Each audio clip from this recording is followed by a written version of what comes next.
Wise Henrique, um salve de palmo para boa mano. Já ouvi disse 3 vezes e incrível um aplauso para mim. Foi uma das maiores músicas de boa que ouvi e se põe hands down, bucaba com a LP, ok? Não se aceita derrota e que é uma coisa normal.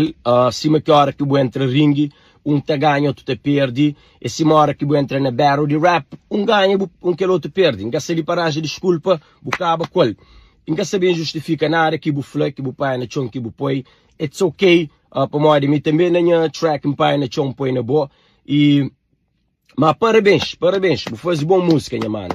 Acredita mais na boa cabeça e pusta na boa cabeça mais como artista, dedica, entra estúdio, põe dinheiro na beat, põe dinheiro no vídeo, desejou tudo sucesso para minha mano, ok?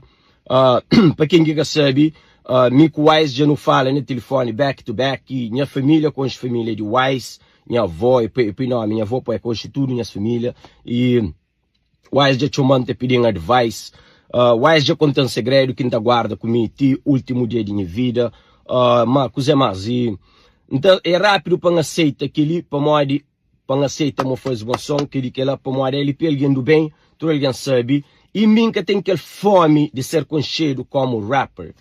Nunca quis pegar um ojão como LP da rapper, ok? Em termos de paga para fazer música com Loretta, JJ e JJ ainda paga, Loretta paga, sim, e Zeca paga, sim, ok? Mas aquilo para mim é um privilégio, para mim, de que as lendas de que nasce 10 pequenotes, fica um obis, 10 menino, tem seu respeito para Zeca, Loretta e JJ também. É mora que comprou um fio de $1000 põe na minha pescoço. Só que ela para mim é privilégio para mim, você entende?